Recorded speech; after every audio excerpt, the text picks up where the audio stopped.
Is it okay for your students to create creases and wrinkles in the back of their neck when they do something like a COBRA pose, maybe a camel pose, any type of backward bend? We often are giving this instruction as teachers to make sure that the eye gaze perhaps stays low, or that we're not creasing and wrinkling into the back of the neck. Now, if we look at the way that we move in everyday life, there are plenty of occasions where we use the eyes to look up and we create wrinkles and creases in the back of the neck. So I think this is a really important thing to reflect on, particularly if this is an instruction that you give, because of the fact that you may possibly be robbing your students of the opportunity to build more of that cervical extension in a way that is natural and invitational, especially via the eyes. Where the eyes go, the body wants to follow. And you can just try it right now, but just by simply looking up, you can feel the back body muscles. They will, maybe on a very subtle level, fire up instinctively because of where the eyes go. So the instruction to get your students to keep their gaze down or even neutral, it can potentially be preventing your students from building up more back body strength if that is what they need. Now, I do understand why this instruction has been given, and I myself have experienced excessive amounts of spinal extension throughout my practice in my younger years, where I did do some damage to my neck. But that type of spinal extension and exaggeration, it was not coupled with an awareness of supporting the structure of the spine and the weight of the head in that extended position. So what I have seen is that, yes, there can be a very valid reason as to why we're giving this instruction, or even sometimes we give it as a warning, which, again, side note, I don't think it's really great to make this fear-based. But we can utilize this point of awareness for people to not collapse into this area of the body, particularly if they have hypermobility or if they do have some neck stuff that's going on already. I do see the benefit and the intention behind this. But to now take it as far as it seems to have gone, where we can't create any length or any wrinkles or creasing in the back of the neck, and we're instructing our students to keep their eyes level as if they can't lift the gaze up. This is, I believe, in my perspective and from what I have seen, is actually not very conducive to our students' well-being and the way that their bodies are naturally able to move and trying to align with, again, that blueprint of movement that they were born with. Now, if you just look at a day-to-day activity, even something as simple as bending over and picking something up off the ground, if we were to apply some yoga rules and some, cues to that, then we would be instructing someone, or we would ourselves be going to pick something up off the ground, making sure our eyes stay level, our back of the neck stays long, and then we would pick it up, because that's safe, right? But what we're generally doing is something like that. And if you're even standing up taller, then getting down to the ground for something lower than what I just showed, you're going to have to do that. Generally, we're not going in to pick something up off the ground with a full kind of flexion and being super aware that we have no wrinkles in the back of the neck and that the eyes stay level. The eyes can and should move independently of the head. This is also very good for the brain as well. So when you teach something like a COBRA or you teach some sort of backward bend, play around with inviting your students into testing different eye levels, and even play around with getting them to experiment with how it feels to just simply sit there and look up and see if they can pick up on the subtle engagement that's happening in the back of the body as they do that.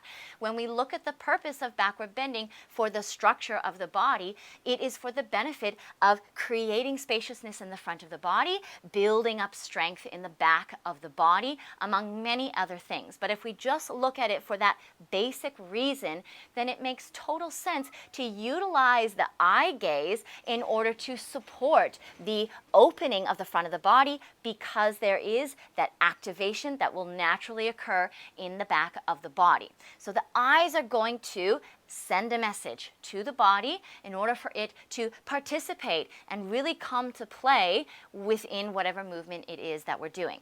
Now, again, I can see the benefit and the point of awareness in mentioning to not create creases and wrinkles in the back of the neck.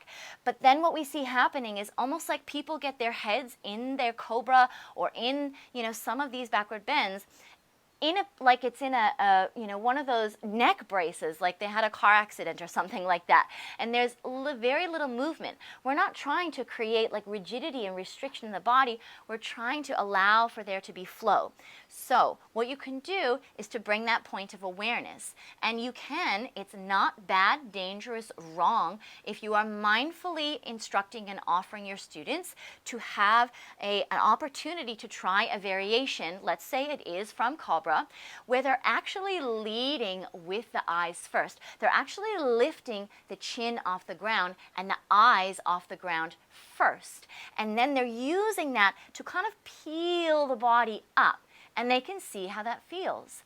Because every single one of your students will find that there's going to be different degrees of which they will look, of which they will extend. And some of them might definitely benefit from the instruction to lower the gaze slightly or to lengthen in the back of the neck. But that doesn't mean that they have to be terrified and scared of holding the neck in this position when they do some of those backward bends. Now that is a backward bend where you are lifting up against gravity within COBRA.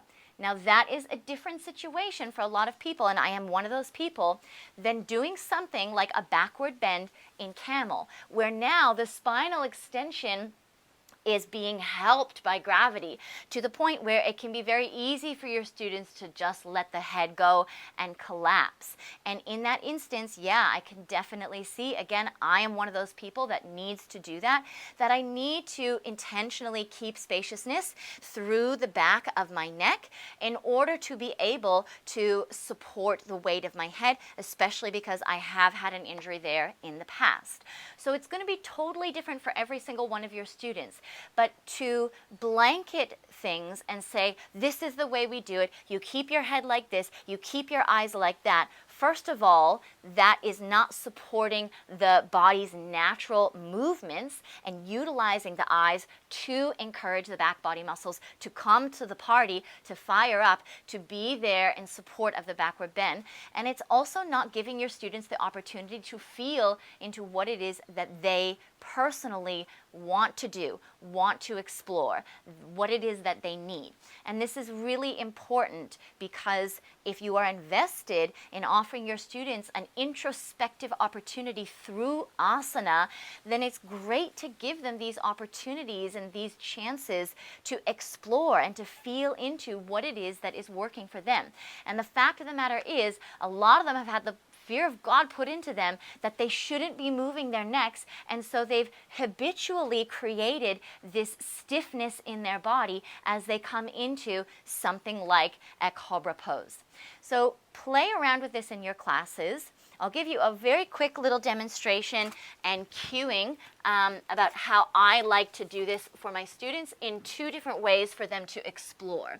So I will get them to first start by raising and lifting the body off of the ground and just having the back of the neck nice and long. Legs can be wherever, it doesn't matter for the purpose of this demonstration. And then I will say, as you're here, notice how it feels to now send the eyes forward. Notice how it feels to now send the eyes slightly upwards. And then notice how it feels to send the chin a little bit more upwards as well. So in that instance, they are lifting the body up first, adding the eyes and the chin second. Now, the second way that I do this is to get them to lead with the chin, lead with the eyes, and it's a little something like this. So I'll start with chin forward.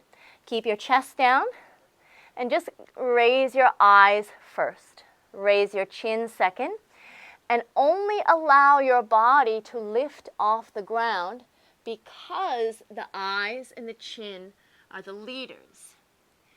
And then you decide if you want to have them keep leading, or maybe at some point they don't play such a big role, and there is a little bit more of that neutral head positioning. So this is just one example of how you can encourage your students to play around with this, but especially given the fact that in this day and age, we spend so much time excessively forward bending in generally an unsupportive way. On the computer, on a device, eating food, driving a car. Hopefully you don't drive like this, you drive like this. Driving a car. So a lot of these forward folding and forward posture activities that we do, again, they're unsupported, but they can actually really be supported and harmonized in some capacity by spinal extension. And so in our society, in our modern day and age, it is so important to utilize the eyes. Like, we don't ever go and look for our fruit up in the tree. No, it's right in front of us. So it's really beneficial to encourage your students to utilize their eyes and utilize that spinal extension in a mindful way and in a way that suits them, their body, their needs, considers their injuries or, limitations or discomforts that they're dealing with. So valuable to get them to explore these types of movements, not put fear in them about where the head should be, and just see how it feels. It's always a, feedback, and there's always that open communication that you can just check in with them and ask them, how did that approach feel for you in your practice today? I'm really curious to know.